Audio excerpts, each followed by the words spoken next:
T'entends? Il bat vite, ça fait peur. Je t'ai déjà dit, c'est normal chez les bébés.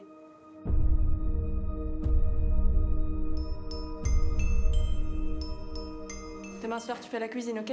Tu vas faire quoi? Bah des pâtes avec des aubergines. D'accord. Pourquoi tu m'as abandonnée? À quoi ça peut te servir de savoir ça? J'en ai besoin. Quand est-ce qu'on verra ta mère? Je sais pas. Il faut pas rêver qu'un bébé va tout arranger. Je crois que c'est Noé qui pleure. Tu vas le chercher?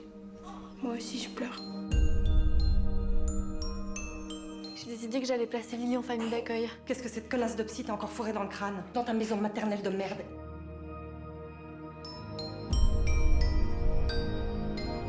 Ici, vous avez la chambre d'enfant, avec une vue sur la Meuse. Elle pourra voir les bateaux. Notre premier appartement! On s'en sort? On s'en sort. Quand je suis arrivée ici, vous m'avez aidé à pas avoir honte d'être une mère célibataire. Je veux pas revenir dans le passé, mais je t'en ai déjà prêté de l'argent. Je me réjouissais tellement de te tenir contre moi. Mais je sens rien. Je veux qu'elle ait des parents qui l'aiment. Je veux plus connaître la misère, je veux m'en sortir.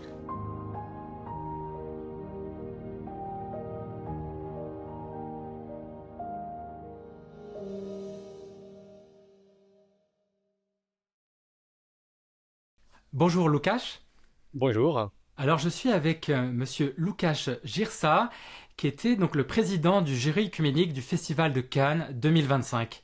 Alors tout d'abord, pouvez-vous nous présenter le jury œcuménique et en particulier celui de Cannes, combien vous étiez, les différentes confessions et aussi, pourquoi pas, votre confession chrétienne? Alors, merci. En ce qui concerne le jury œcuménique à Cannes, il y a toujours depuis longtemps 6 membres dans le jury. 3 membres du côté des catholiques et 3 du côté protestant. Moi, je suis catholique, donc je représentais l'Église catholique. Et les membres du jury sont en fait choisis par une association catholique, Signis, qui en fait organise plusieurs médias dans le monde médias catholiques. Et du point de vue protestant, c'est une organisation interfilm.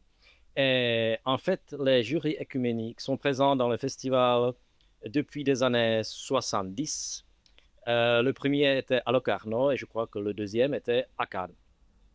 Et dès ce temps-là, on attribue chaque année à Cannes un prix du jury œcuménique. Et l'année dernière, j'avais la chance d'être le président. Et ce qui fait que je suis responsable du travail de ce team, du jury. Et on doit voir pendant ces 10 jours toute la compétition officielle, c'est-à-dire à peu près 21, 22 films. C'est différent chaque année un petit peu, mais c'est autour de 20, 22 films. Alors, à l'issue donc, de ce festival édition 2025, vous avez récompensé le film des frères Dardenne, Jeune mère. Pouvez-vous expliquer votre choix? Alors, les frères Dardenne, avec leur jeune mère, étaient dans la compétition comme l'un des derniers films. Donc, il fallait attendre vraiment pour le dernier moment pour découvrir notre gagnant, finalement. On n'était pas sûr jusqu'au dernier moment si on a un candidat clair. Donc, on attendait un débat plutôt long. Mais après qu'on a vu le film des frères Dardenne, Jeune mère, on s'est dit tout de suite que probablement c'est notre gagnant. Et après, la discussion était assez courte, ou pas assez courte, parce on discute très profondément sur chaque des films dans la compétition. Mais finalement, le candidat, les frères Dardenne ont sorti qu'on a un gagnant assez clair. Et les fêtes pour lesquelles on a primé les jeunes mères, c'est qu'ils présentent une autre fois, en fait, encore, parce que dans leur travail, on y est habitué de suivre des histoires des gens, plutôt des jeunes gens, qui sont un peu à l'écart, qui sont un peu à côté de la société, qui sont dans une situation précaire. soit une situation précaire économique, sociale, etc. Ce qui est souvent lié, bien sûr. Et donc, ils répètent le même thème, ils varient leur thème qu'ils connaissent bien.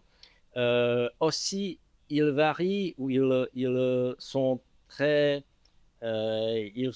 conscients de ce qu'ils font aussi du point de vue technique et, disons, d'esthétique de film, parce qu'ils continuent de travailler avec une caméra à l'épaule, une caméra qui est très proche de leur caractère, mais en même temps, même en ce qui concerne le contenu et même en ce qui concerne leur technique, ils développent. Ils ne font pas la même chose comme avant.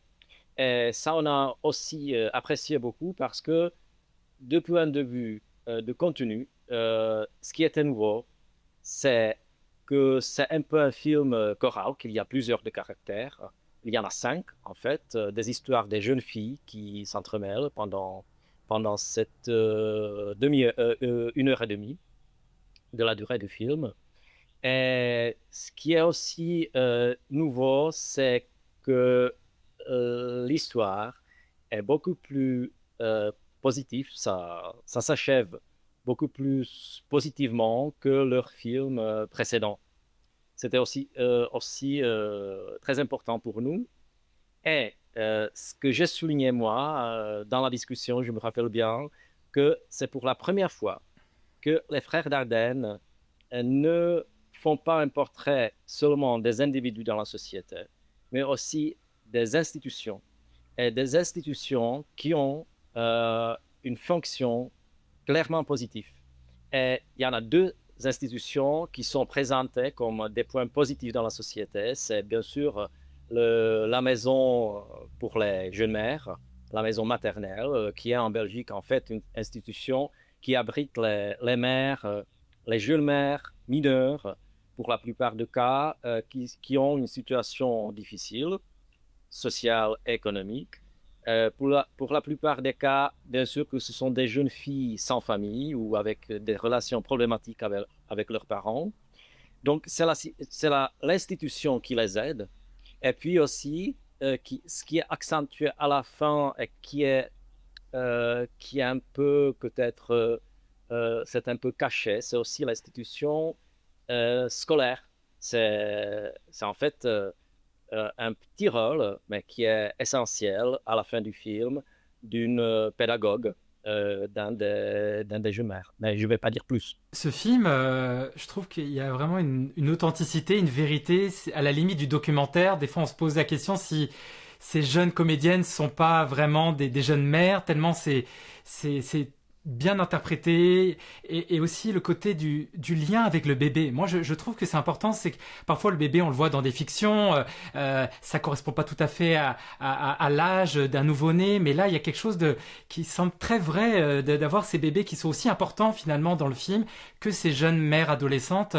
Pouvez-vous nous raconter un petit peu voilà, ce rôle aussi que jouent les bébés à travers ce film?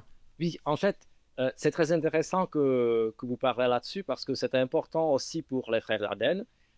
C'est pas pour la première fois qu'ils ont des petits bébés dans leur film, mais c'est pour la première fois qu'on les voit autant et qu'il y en a autant. En fait, il y a 5.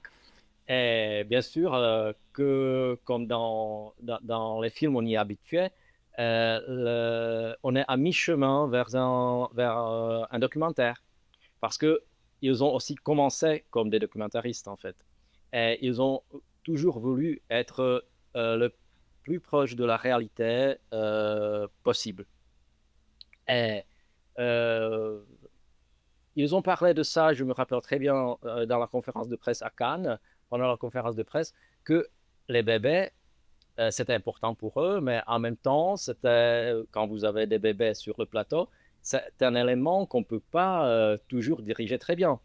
Donc, ils ont dit que parfois, il fallait se satisfaire des résultats qu'ils ont eus et ils ne voulaient pas chercher la perfection comme dans les films précédents.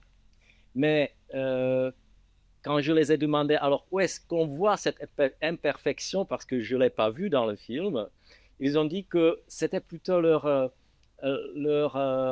approche de voir que s'il n'y avait pas des bébés, mais des acteurs réels et des acteurs adultes, ils répéteraient encore une fois le take ou quelque chose comme ça. Mais sinon, c'est quelque chose qui est aussi de nouveau, une petite nouveauté dans les films des Frères Dardenne. Et ça fait un film plus fragile, en fait. Oui. Ce film, je trouve qu'il soulève, on parle beaucoup dans nos églises, hein, les chrétiens, les enjeux de vie, avec la naissance et tout ça, et je trouve qu'il vient dans une actualité qui concerne les chrétiens, et c'est aussi un bel exemple concret de ce qu'est la vie, la naissance, et le choix, l'orientation des réalisateurs qui sont pas chrétiens, hein, je crois, mais comment pouvez-vous conseiller ce film aux chrétiens, justement, parce que des fois, à l'interne, il y a des débats, mais là, ce film, pour moi, il met en avant tout simplement la réalité. Bah oui, alors, je vais dire une petite chose sur l'apport de l'Église chrétienne des Frères Dardenne. En fait, leur père, il était très catholique, très actif jusqu'à presque sa mort, dans la charité, etc. Donc, ils étaient proches, ils ne sont pas pratiquants, ils ne voulaient pas être nommés comme chrétiens, mais on voit très bien que les valeurs qu'ils disent humanistes sont en fait les valeurs chrétiennes. Donc, oui, c'est l'histoire de l'espérance. Et on peut voir dans les films des Frères Dardenne qu'ils sont, je dirais pas qu'on voit de plus en plus de la présence de Dieu, parce que ça, on y poserait quelque chose qui n'y est pas, mais il y a de plus en plus l'ouverture vers la grâce, et vers quelque chose de touchant, d'humanité profonde, qui est finalement la réalité de Dieu à l'intérieur de nous. Donc, s'ils touchent ça, même s'ils ne sont pas chrétiens, ils sont proches, en fait, de la réalité qu'on nomme la vérité avec V majuscule. Łukasz, je vous remercie beaucoup pour nous avoir raconté le jury œcuménique et ce film-là qui est vraiment bouleversant. Moi, j'invite tous nos téléspectateurs à aller le voir. Donc, il sera disponible sur les plateformes de streaming dans les mois à venir. Il était en salle présenté à Montréal. Donc je vous remercie et je souhaite une bonne continuation à ce jury œcuménique, hein, puisque le Festival de Cannes version 2026 sera bientôt présenté là d'ici quelques semaines. Merci à vous. Merci à vous aussi.